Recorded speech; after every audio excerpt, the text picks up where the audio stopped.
This is Wales Cardigan. Written.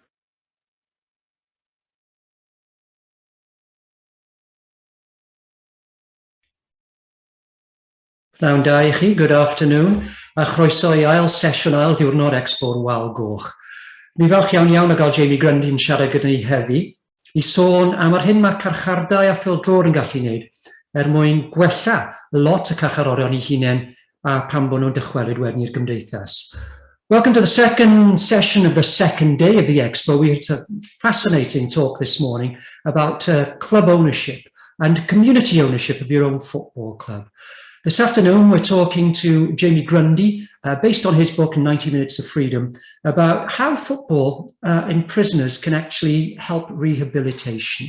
I'm going to hand you over to Russell Todd in a minute, but just for those of you who aren't necessarily used to the Zoom meetings that we're having here, we're recording this session. These recordings will be made available on our YouTube channel next week. Please do use the chat facility. And at the end, there are a nice number of us today, so you'll be able to ask your question to Jamie at the end of this session. Ni yn gwerthfawrogi cyfraniadau yn y Gymraeg. Pidwch o bod ofn I roi rhywbeth yn y chat a mae'n drosi'r cwestiwn a gewn ni edrych arno fe ffordd na. Just want to say a big thank you once again to our major sponsors, the Football Association of Wales, the FAW Trust, RTS Cymru Wales, IndieQ and Goal Cymru. Now then, without further ado, you don't want to hear me rattling on. I hand you over to Russell Todd. Drosodd at ti, Russell. Diolch fawr, Tim. Mae croeso gynnys unwaith eto I Jamie. Warm welcome to Jamie. Hen friend fi, old friend of mine, and who can occasionally be seen me giving him the runaround on a Thursday night when his fiberglass calves aren't playing him up. Welcome to Expo Wal Goch, Jamie. Thank you very much, Russell. Thank you, Tim, and welcome to everybody. And thank you very much for this opportunity to talk to people today. I hope the next 45 minutes to an hour is useful and we get a lot out of it. So yeah, thank you. In international association terms, this is our first international broadcast because you're over the border in Preston. I am. I'm up north, as it's properly pronounced. Yeah, I'm as you can tell from my funny accent, I'm not originally from Wales, although I've lived in Wales exactly half my life. Originally, I'm from Preston, so I'm doing what a lot of families are doing at the moment around half term. So visiting my parents first time for several months. So yeah, this is where I am at the moment. But yeah, it's great to be able to do this, and the virtual format of an event like the Expo is perfect, really, to reach as many of us as we can. So the title of the session is 90 Minutes of Freedom. The resonance and the reason for which will become apparent. But you and I crossed paths about 10 years ago, maybe a bit more than that. You were working up in the Rhondda Fach in the Tylerstown area. I was working on a program called Communities First, so community development, community work is my background, and our paths crossed there. And I can remember one of the things that struck me at that point was the prominence of sport in some of the work, a lot of the work that you were doing. Be that boxing, football, rugby, there was a lot going on, and sport was being used as a way of engaging communities, reaching out to people. I suppose sport's good for creating safe spaces for people. If you're having a kickabout, people tend to know what that means. If you're talking about consultation events or open days in a community setting, sometimes those terms can be a little bit off-putting. And we heard in the session just a little bit earlier today around the fan ownership, around the use of jargon and how some of that language can be off-putting. And Matt up in Bangor with the fan-owned club 1876 Bangor was talking about how language is important, how they're quite alert to that. Focusing on football primarily, obviously. So you've written this book, but before we get into that, what is it that other people need to know about you? I guess really I'm a researcher, trainer, director of a social enterprise. I do a lot of work really around people, ex-offenders as they're commonly known. I try and humanize it a little bit, and I try and describe them just as being people with convictions. Worked on different projects across each of the 6 Welsh prisons and the 2 prisons in England that house Welsh domiciled female prisoners. There's no female prisons in Wales, so I've done a couple of little bits and pieces in there. And that's really the kind of the genesis of where the project started from. I just happened to be in the right place at the right time when Sporting Heritage, who are a charity that I know you work with a little bit, Russ, they were looking for projects to support. And they didn't have at that point so many Welsh projects coming forward. I, at the time, was working in a prison in Monmouth, in sort of very rural, very leafy southeast Wales. And I was working on an education project. I was taking a teaching qualification into a prison to offer to men who were serving prisoners who all had convictions around drugs and substance misuse. And through this program, they were going on to become support workers in that particular field. Arguably, who better to work with people who've got drugs convictions than people who've got convictions for that. So I was working in there. I knew there was a football team. Didn't know much more about it than that. It's an unusual prison. It's an open prison, so it's very leafy. There's a barrier that comes up and down as the delivery trucks arrive. So you could just walk out if you wanted to. But it's a halfway house between the typical prisons that you see on the telly, prisoner cell block H type style stuff, and being released. A lot of the men, it's a male prison. A lot of the men who were there during the week, they'll either work on camp, the various projects and jobs that are available on prison, within the prison for people to do, or they'll work out in the community. So it's a bit of an unusual place. It's quite quiet during the day. It comes alive actually in the evening when it's sort of meal times in the evening when everyone comes back from work. It becomes a bit more of a raucous environment then. But yeah, I wanted to do a project. I pitched to Sporting Heritage about capturing, I describe it a little bit as a moment in time, but really it was a season in time of a scene that very few of us hear about really, which is our prisoner football team or what goes on in prison. Thankfully they supported it and I went from there really, and the book developed from that. I sort of flippantly describe it as being a research project that got out of hand, but it does kind of explain what it's about. I tried to capture in as genuine a form as I possibly could the sort of spoken word of those individuals.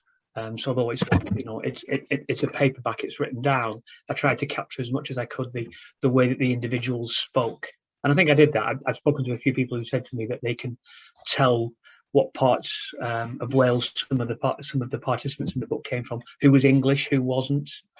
So I think I captured that. Yeah. And that category D, that open status, is important, isn't it? Because if people are thinking of, HMS Slade in Porridge and the high wall Cardiff or Swans, you're sent in the high walls and the clank of metal as the door shuts. It's not quite the same as that, is it? No, it's not. It's not the same at all, really. It is in the middle of nowhere. It's pretty much equidistant between Usk and Cwmbran, if you know your Southeast Wales geography. It's down twisty, turny, single track roads, sort of big hills, escaped sheep on the road, pheasants who seem to have some sort of death wish diving in front of your car every 2 minutes. So when if you did decide to walk out of the prison, you've got quite a walk until you reach civilization. But it is a halfway house. The idea behind the prison is that it is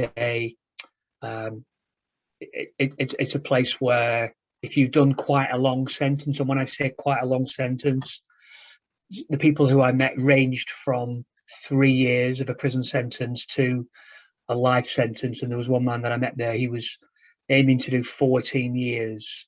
And when I met him, he was on his 12th year, I think it was. It's very much about rehabilitation. It's the only prisoner football team in Wales.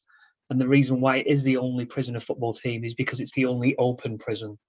You can't really turn up to HMP Berwyn in Wrexham or HMP Park in Bridgend and just walk in there with a bunch of guys with football boots and play football. Whereas in the open prison, the visitor arrangements are slightly relaxed, which means that you can have, 20, 30 individuals turning up there on a Saturday, and with one or two important caveats, such as leaving your mobile phones in the car. You do literally sort of walk in, get changed, walk through the woods to where the pitch is, watch a game of football, shake hands, and everyone goes home. So it's a bit of an unusual situation. Notwithstanding that, presumably you can't just rock up, knock on the door and ask to write a book or do the research project. I mean, I'm looking at the names here. If Jessica or Alan Jones is here, so I think Salty's footballing royalty in Wales. So if Alan rocked up, I mean, maybe he'd be let in. But how do you go about being able to again, not just be there for a one-off for an afternoon, but to go back and forth throughout the course of the season? Well, once I had the funding through, inevitably with a lot of these sort of projects, once you get the funding, then you've got to get your permissions, and you can't get your permissions without the funding, and vice versa. Once I had the funding through, it's provisional on getting the research permissions for the Ministry of Justice. So they had to vet all my research questions because I'd asked them for the permission to be able to interview serving prisoners. That was what I wanted to do. So they've got to vet those permissions. There's a formal research structure for anyone who wants to do that. Once I'd got that, and you literally, you get a letter with those sort of permissions, and then the governor is informed. The governor then passes on the responsibility, in my case, to the head of activities, and then I arranged to come down there. I knew just from working in research that if I arranged I could have interviewed the participants around my convenience. If I'd emailed and said I'm available all day Tuesday, all day Thursday, and Saturday morning, please can you schedule the interviews? Firstly, there would be a high likelihood that the participants wouldn't want to get involved in the project because it says Ministry of Justice on all my written consent form that I have to get them to sign. Also, I wouldn't have got to know the individuals, and they'd have probably told me what they thought I wanted to hear. And I didn't want to get any of that. I wanted to understand what these individuals were like. And why that was particularly important was because one of the limitations of the project, of writing the book, I tried to turn into one of the opportunities. And that was that the limitations was that I wasn't able to access their police records. I wasn't able to interview family members or co-defendants.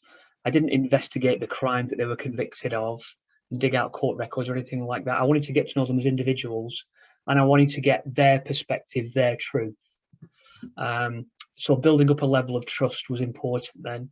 And of all the people that agreed to participate, there was only one person that dropped out, and that was a person who I'd got to know right at the beginning a little bit, and then after 3 months or so of being there every Tuesday for training and every Saturday for matches, even if the games were called off, I would go up there and commiserate and have a cup of tea with them and stuff like that. There was one participant I saw right at the beginning and then got injured. And then he asked me if he could get involved when he knew I was doing the interviews. And as soon as he saw Ministry of Justice and asked him to sign pieces of paper, he backed out because I hadn't got to know him. So I knew that my approach was right in doing that. And one of the things I think that I found there was that I had a series of scripted questions that I had to ask them that the Ministry of Justice had insisted on. However, to get, to kick the interviews off, I would just say to the guys, okay, tell me about yourself.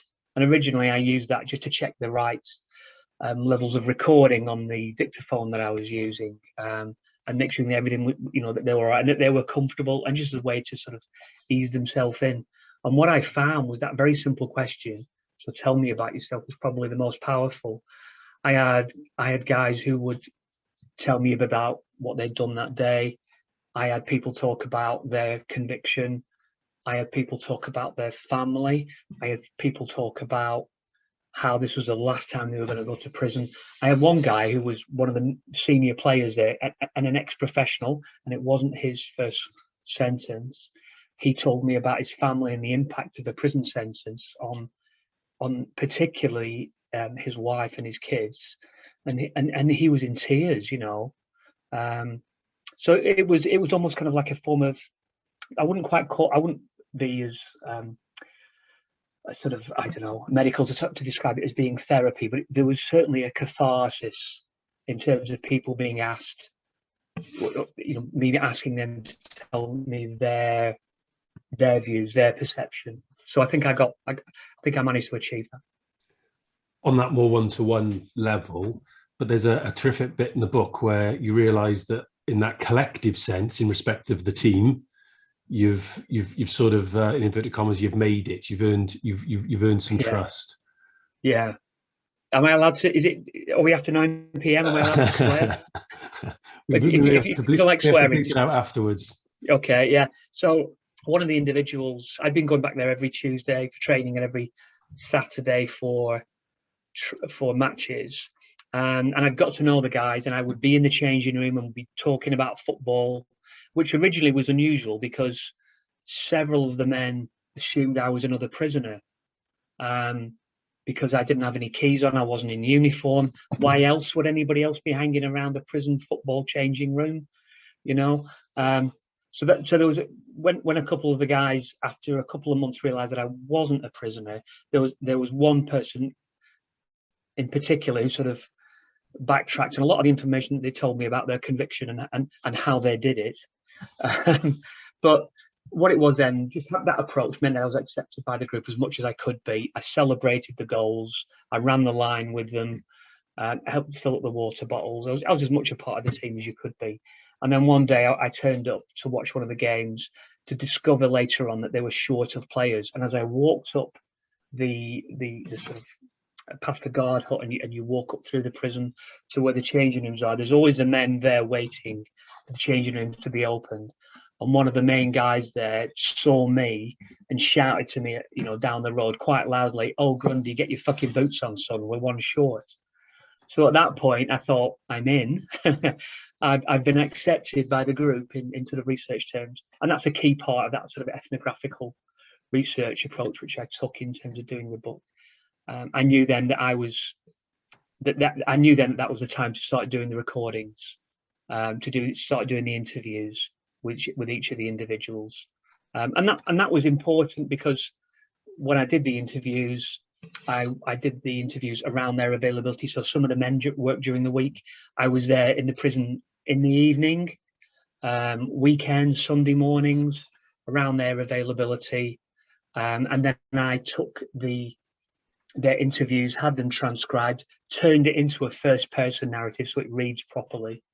And then took that back to them for them to agree that I had interpreted the interview correctly and removed my voice properly. So that relationship was good. I still am in contact with about half of the team now. I'm still in contact with them. So it was, that relationship was successfully established. Yeah, but of course, it's not their names in the book. Go on. No. Then. Whose names did you use? Go so on.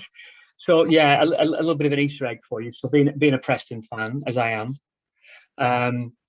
we've just finished in our customary 10th position in the championship, as we always do.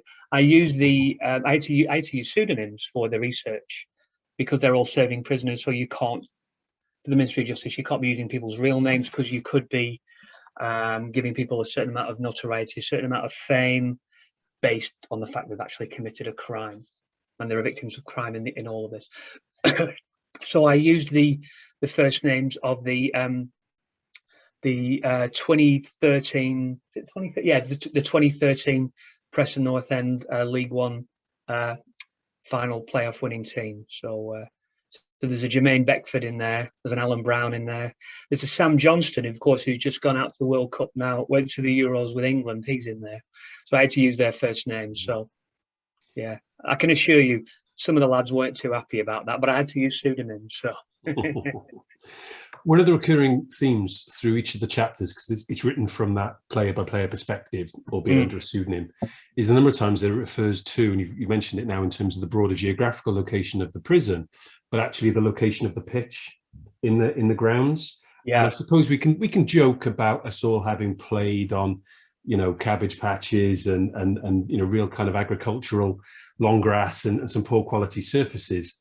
But this is one of the best surfaces around, and and it really does reinforce the rurality of it. I'm just going to put a poll out there, because given that they do play at the league, and you can, I think is it Division 3 of the Gwent League, isn't it? Yeah. I suppose it's conceivable that people could go there, or maybe even have played there. So I'd be curious if anyone has ever been there. So just drop your answer in that poll, which hopefully you can all see. Give us a feel of the for the pitch, location, and the quality. So when you go to the prison, like, I'm sure you guys all know the geography, but like most of South Wales, there's a hill involved at some point. So most of the camp is up at the top of the hill, and then as you come down, the main sort of thoroughfare of the prison is there. It was built post Second World War by sort of prison labour, we think, and it was originally a youth borstal. It's surrounded by farmland, and what you've got is that at the bottom of the prison there's a pine forest that was planted, we think, probably in between the First and Second World Wars to provide sort of sort of pit props and what have you. But there's a path that snakes through the pine forest, not far, about 180 metres, sort of up and down Dale, across Dallice Brook. But the effect of that pine forest, because nothing grows at ground level and the pine leaves are quite thick, it's quite dark as you walk through there. And then what happens is, as you walk through there and you go up and down Dale and you get through this opening, I described it as being akin to walking out of a football tunnel. You suddenly, you're used to the sort of dark surroundings, and then suddenly you're out there and there's a pitch in front of you. It's very much like that.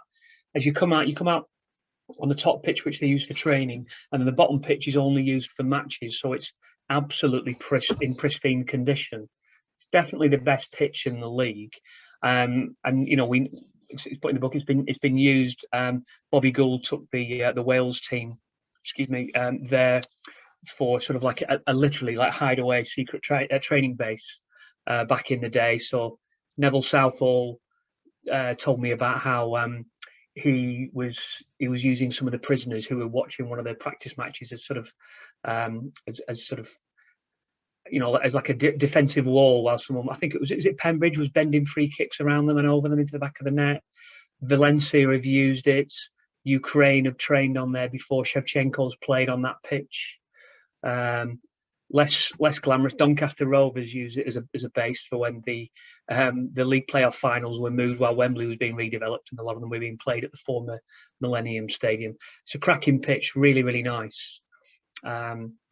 So it's a beautiful place, and for a lot of those players, not only will it be the best pitch they'll have played on while they're in prison, because if they have played football, it will be on an AstroTurf or like a concrete hard surface. But for a lot of people, it's the best pitch that you'll see by a long way, and it's only enhanced by the simple fact that it's framed by rolling hills, by a chocolate box cottage up in the corner there with smoke pluming away. You occasionally get a group of ramblers, because part of the prison is just goes across a sort of a footpath. So occasionally you get a couple of ramblers up there, but it's a beautiful place. And what's important about that, for a lot of those men, particularly who've done long prison sentences, that's the first time they've ever seen a view like that in years. And I mentioned before there was a person who received a life sentence and was looking to do 14 years. I was there when he'd been inside for 12 years and did that walk for the first time. So as I walked with him, I was aware, I knew what was coming and he didn't. And he said, you just walked through it, really took his breath away. And he was, really knocked out by it. And it's quite emotional for him because he'd never seen a view like that. Crucially, when you see the pitch, the one thing that you can't see from where the pitch is located, you can't see the prison. And also, I think there's maybe one, sort of navy blue HMPPS sign in the corner, which is kind of overgrown with brambles. So you could be anywhere, having a game of football. You certainly don't feel like you're in a prison. And that's one of the reasons why the book was called 90 Minutes of Freedom. It was an amalgamation of a couple of quotes. People were talking about when they played football, they felt free. The football play, the location of the pitch played a significant role in why football works there as an engagement tool, as a sort of a rehabilitation method for these individuals. The location of pitch is key, and it's quite funny really, because it was probably done by accident. It was probably the only bit of land that they could have used to put a pitch on back in the day. So in terms of that R word, then I think you've painted a really good picture of what the prison is like, both in its sort of location and geography, but a bit more sort of culturally as well. Flavour of the team. So this R word, then, this rehabilitation word, the guards, the wardens, the staff, they're still involved, aren't they? They have a connection with the team, as they do with a lot of the other sort of sporting activities. So it's not this sense that the players are left to their own devices, then, if you like, to put it that way. How does it help then? How is it of a positive impact to the men? Anybody who knows anything about prisons, there's this phrase that you hear a lot about, which is purposeful activity. The men have got to be engaged in purposeful activity, and an open prison, the onus is on you to get involved in that purposeful activity. And purposeful activity can be education, could be working, or it could be, recreation in this case. So the football is there within that sort of framework of purposeful activity. The team, there are 4 sort of PE staff there, 4 PEOs, and they all, the 2 of them on at any one time. So the coach, the management, rotates often on a weekly basis. And what they do is they've all got the similar ethos in that they put some of the responsibility of getting the team on the pitch on a Saturday down to the players. So the players are responsible for washing the kit, for filling up the water bottles, for pumping up the water bottles. Several of the men, some of the ones who are a bit more senior, will go up to the PE office to go and see the staff and talk about the team. They'll also use those conversations to, if they're having difficult times at home, they'll use the men like that, the staff like that.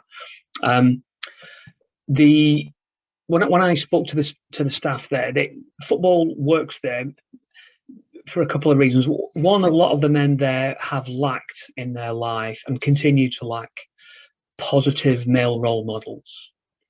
So then, if they have got a father around, and many of them didn't, if they have got a father, there's a high chance that their father went to prison. And the statistics are something like you're 75% more likely to go to prison yourself if a parent went to prison. So it can be, it's quite impactful. The males that they've had around them have often been there's often been like sort of poor choices of friends, people who've been involved in similar criminal activities before. So this is the one time they've been able to spend time in the company of positive role models, and that's definitely one of the reasons why it works, especially because the guards there are working class individuals themselves. They've often come from similar backgrounds to the players, but where the staff have taken one path, often the players have taken another path. Football is really good in terms of it breaks down the barriers, whether you're talking about it or playing it or talking about the game or whatever. But more than anything else, with the guards there, they took one of the reasons why it works is because, and the main reason why it probably works is for any prisoner in prison to get through and do your time, you've got one set of rules to follow, which is the prison rules. Follow the prison rules, keep your head down, and you'll do your time and you'll be fine. However, for the footballers, they've got 3 sets of rules to follow. So they've got the prison rules the same as everyone else, but they've also got the sort of the rules that the PE staff put down, and they're around etiquette. So turning up on time, making sure the kit is ready, the footballs are pumped up, being okay if you are on the bench that Saturday, or if you're substituted because you're not having a great game. Doesn't always work, that one, but that's basically behind it. Those rules are around etiquette. And then finally, the 3rd set of rules that these individuals are subject to are the laws of the game. So if you do get a bad tackle from behind, you can't just turn around and thump somebody. You can't just give the referee a verbal load of abuse, there are consequences there. Just as there are consequences if you don't abide by the laws that the PE staff put down around etiquette, just as there are consequences if you don't keep the rules of the prison. So what they're actually getting is a triple whammy of behaviour management. I saw it myself. I think probably Dave Collins, Most Football magazine, would probably know better than I do in terms of the number of yellow cards and red cards that are brandished around. But because the players regularly, although they're provoked by other players, they rarely get yellow carded.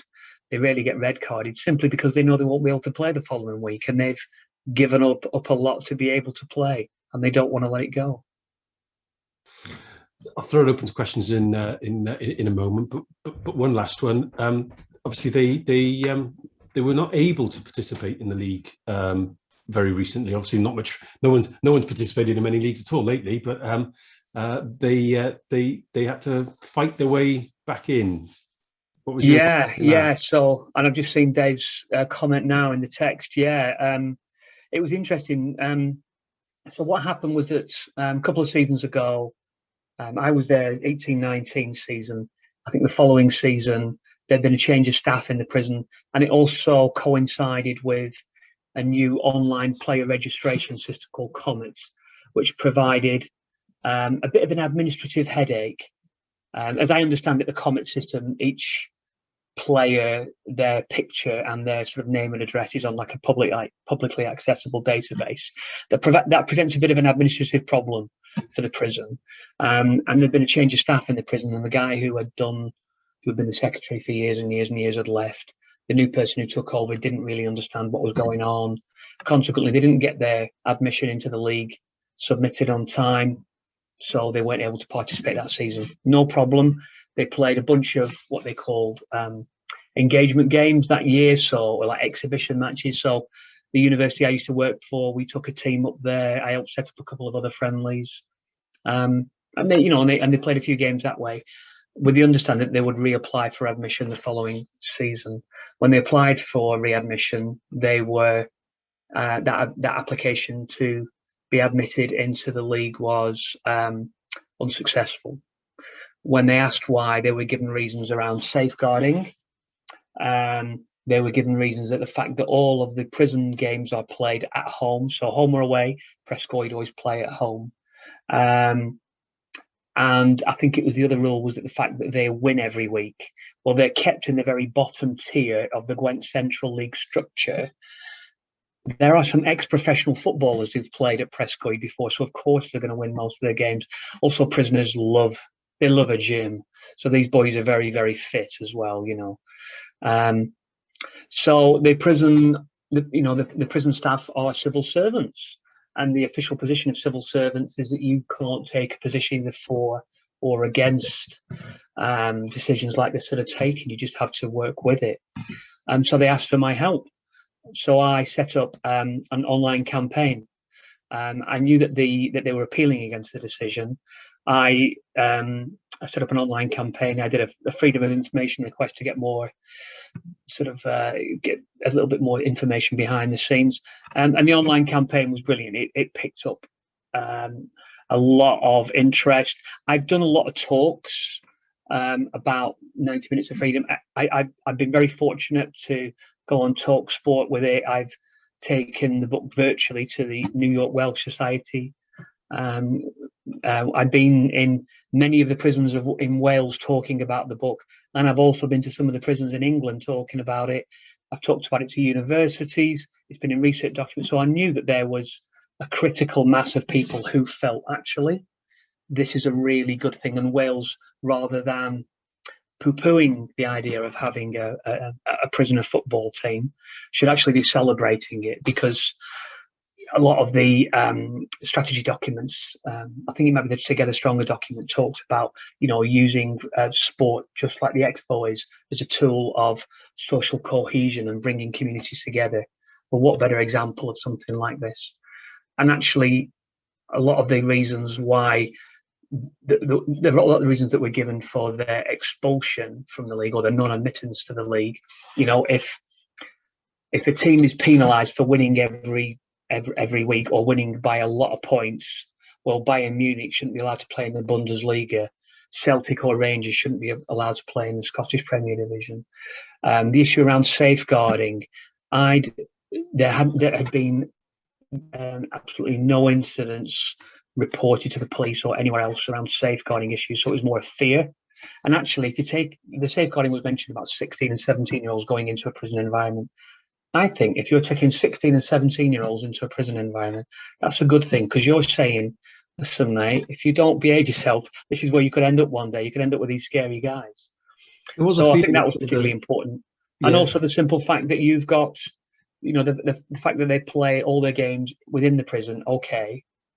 There are plenty of examples of teams who play grassroots football who, for whatever reason, haven't had a pitch allocated to them that season by the council, so all their games are away. And also, the pitch there at Prescoed, if you can't play football on Prescoed football pitch, you've got no business lacing a pair of football boots because it's really, really good.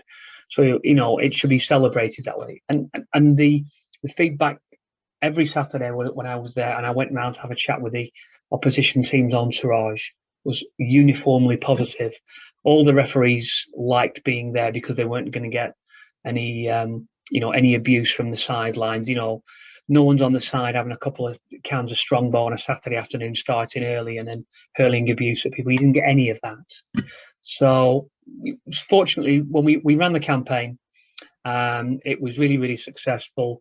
There's a project which is headed up by David Dean called the Twinning Project, which brings football clubs and their local prisons together to work, using football as a sport, as a tool of rehabilitation and engagement. It was, the Twinning Project got involved. I lobbied the FAW. I lobbied David Dean. So it was all successful. And when Prescoed sort of represented themselves at the appeal hearing, they were successfully reinstated. And then, of course, COVID hit and we haven't had any football for a season and a half. But all being well, they're ready to start next season. And in fact, I've been invited up to the prison, not next Thursday, but the Thursday after to go and watch a friendly. They're actually playing tomorrow night, their first friendly, actually. Okay, that's good timing.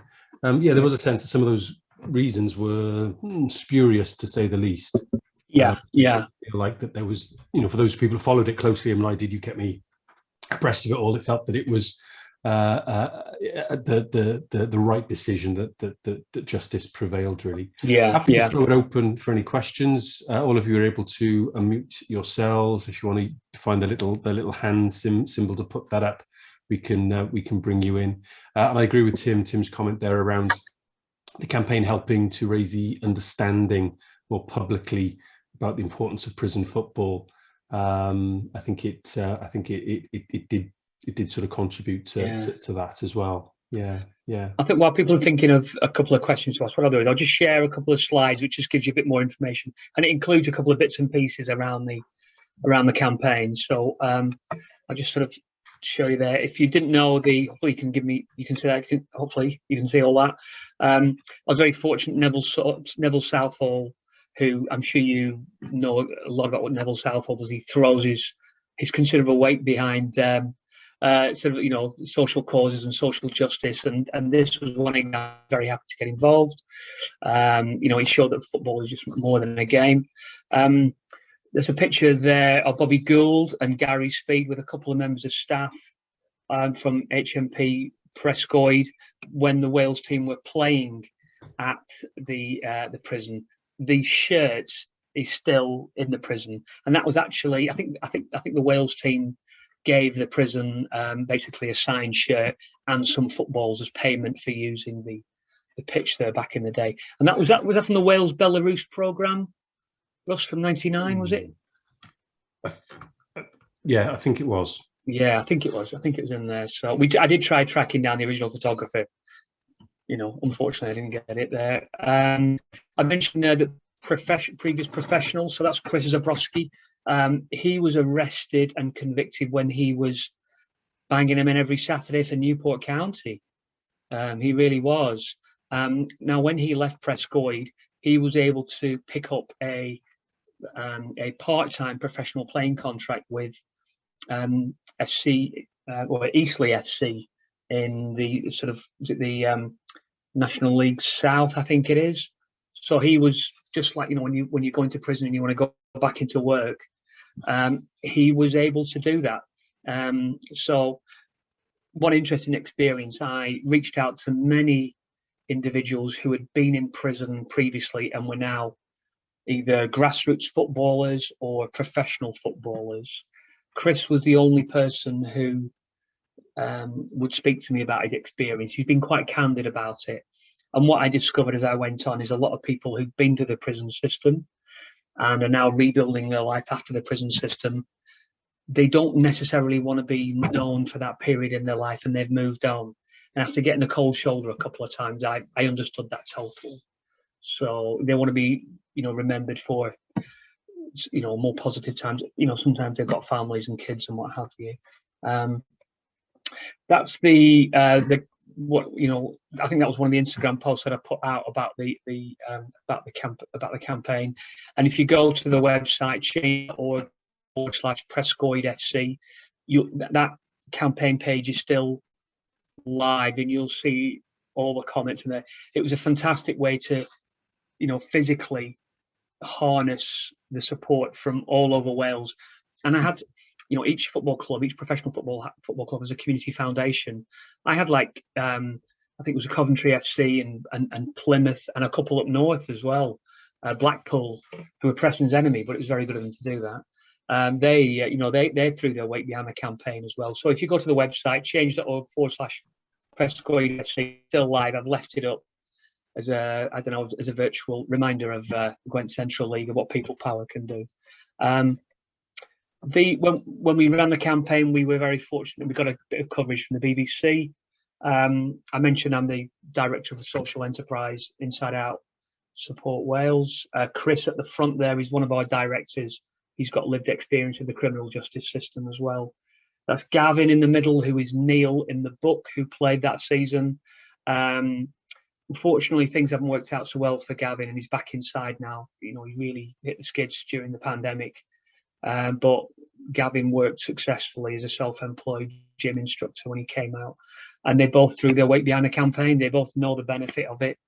And although Gavin's unfortunately gotten back inside, sometimes relapse is part of that cycle of change, you know. And sadly, Gavin has lived most of his life inside prison, and hopefully when he comes out next time, it will be the last time. He's getting a little bit older and a little bit wiser, so hopefully he'll listen to us next when he comes out. And that mentioned a couple of links there for you. The book actually is technically it's self-published, but it's published through Amazon's self-publishing platform, which if you're interested in doing anything around self-publishing, give me a shout. I can tell you all the pitfalls to avoid, and I'm more than happy to speak to people about that. I sell it to my shop as well, so it's currently on sale in the shop. It's got a couple of quid off. Free postage in the UK, and I'm bound to chuck in a few free stickers as well. And that's me on social media. Oh, sorry, I'm on social media if you want to follow me around it. So there we go, Jamie at Jamie Grundy net. There we go. Cheers, Jamie. I think Tim's got a question. Sure. Yeah. Yeah, I want to say thanks for a really interesting chat. Secondly, I want to thank you personally for allowing me to come to watch the team up at Prescoed. It was one of my, I'm just going to rub David Collins' nose in it. It's one of my sort of exclusive ground hops of all time, that is, to Prescoed FC. But I just wanted to know how widespread is the use of football in rehabilitation in the prison system, because we've been saying that this is the only prison team in Wales, but how widespread is it? I know in Holland it's quite a big deal actually, and it's well established. Are there other teams? Do people really understand what's going on here? It's used as an engagement tool, and you'll get plenty of examples where sports clubs will come into prisons and they'll work with individuals and they'll give them coaching badges. How many of those individuals go on to become coaches is arguable. It is used quite effectively. If you being, you know, boiling it down to its base level, if you want to get a bunch of working class blokes together and, you know, and make sure that they're doing something decent with their time, get a football club in, and they'll turn up in their droves, you know, boiling it down to that kind of base level. They do it all the time. So Newport, I managed to get Newport County going. I've gone into Prescoed. Cardiff City do quite a bit of stuff in Park in Bridgend. Liverpool Football Club do quite a bit of stuff in Berwyn in Wrexham. There are links there with the local club, but Liverpool are a Premier League club. They're a bit more resourced than arguably than Wrexham are to be able to do stuff. Plus, as Russell will attest to, because myself and him have both been in there, most of the people in Berwyn are from Liverpool. They're either from Liverpool, Manchester, or Preston, as we went up there and discovered. So there's a geographical connection there. Why they're going there. I did a bit of a straw poll in terms of trying to find out how many football clubs there are around that are operating out of prisons. We think there's only one now still going, which we think is in Featherstone. There did used to be Kingston Arrows in Portsmouth until recently. Back in the day, and I'm talking, you know, 80s and early 90s in Preston, every season I would play against two. I would regularly play against two prison football teams. One in Kirkham, which is an open prison, just like Prescoed, and the other one is Wymot. And the Wymot is still here. It's a Category B prison, so it's a bit like Park Prison. So you'll go there and serve the majority of your sentence. Plus, they have, you know, some people with quite serious convictions that have some very specific license conditions and restrictions on them. And yet I went to, I remember being 18 years old, playing in Wymot, which was bordered by two sides by a huge big fence. And in those days I played fullback. So half of the game I was getting absolutely harangued by a good couple of hundred prisoners. You don't tend to get that experience in prison football now, but it is a unique experience. I may, maybe when the pandemic ends and we can all travel around a little bit more, I may be able to do something a little bit more in terms of, collating prison football across the UK. You mentioned Holland. Holland has actually got a proper prison football league where prisoners are taken out of a prison, taken, say, from The Hague up to Amsterdam, and they have a game there. So there's a proper system there. Back in the day, prisoners used to participate in squash leagues, badminton tournaments, and things like that. They would could play away games. March 2019, I think it was, when the pandemic hit. I was supposed to be in New York, and I'd managed to facilitate a visit to Sing Sing prison, which you may have heard about, in upstate New York. They've got an American football team there, a prisoner American football team. I was very keen to go and watch that. There was a slight scary moment when they thought I was a footballer, and I was like, no. If we're talking your language, I'm a soccer player. Don't go put me on a gridiron team, But yeah, it should be more. Hopefully, it will be more.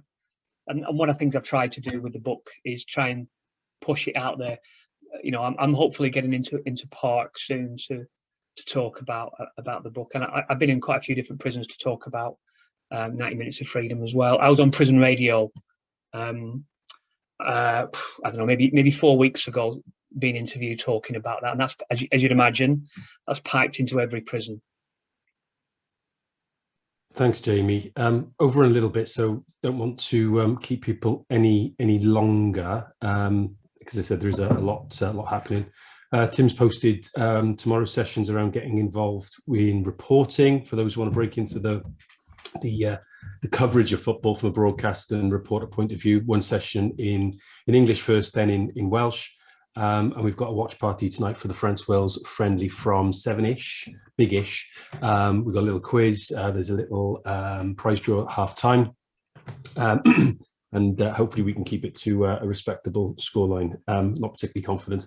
If anybody does want to come along and harangue Jamie like those prisoners at Wymot, then once his calves are back working again, 8 p.m. at Gaul at Leckwith. So yeah, that's an open invitation. Please buy the book. It is a really, really good read, and I'm not just saying that.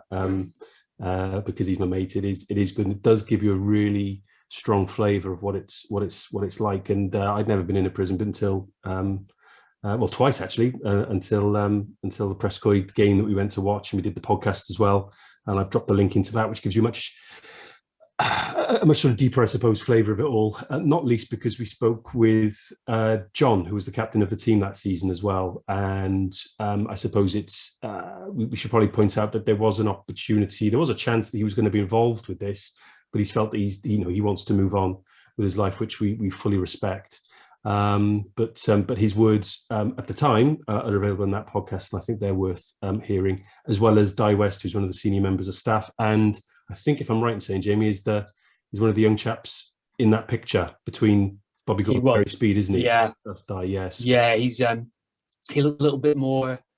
How would you say? He looks a bit more sort of granite face these days. He's a tough chap. He's the head of reducing reoffending there now. Across two prisons, HMP Usk and HMP Prescoed, but also he ran the team up to about maybe 10 years ago. He'd run it for about 20 years. So yeah, he's been there and seen it and done it and worn the t-shirt. And a shout out to Sporting Heritage. They're with us on Friday. Allies all throughout the week, but they've got a specific heritage themed talk on Friday. Nick Jones, I think it's the same Nick Jones from the National Football Museum in Wrexham, who's with us this afternoon. I think he's joining us as well. And I think there's a project that's sort of been parked because of the way things have been for the last year. The Gwent Archive facility up in Ebervale on the old steelworks site, which is a terrific facility. They're interested because they acknowledge the relevance of sporting heritage, the importance of it, but they also recognise the relevance of the team in their patch in Gwent. And I think one of the things that did come out of the project was perhaps a re-recognition or re-acknowledgement of quite how much heritage related to the team they've got. I know Dave Collins' Welsh Football Magazine was a treasure trove of sort of stats and things, but they uncovered some other stuff as well through the course of the season. So hopefully that's something we can bring down off the shelf as a project to take forward. Tim, anything else that I have missed? There usually is. No, I don't think so. Just to thank everybody for attending, and Jamie for once again a great chat there. There's a lot more going on there. And I think the podcast, as you say, does it. But the book has got the first-hand experiences, and I'm very grateful to you, Jamie, for my little visit to the prison, and particularly grateful for you for your contribution today. You're very welcome, Jochen, and enjoy the rest of the expo, everyone. Thank you.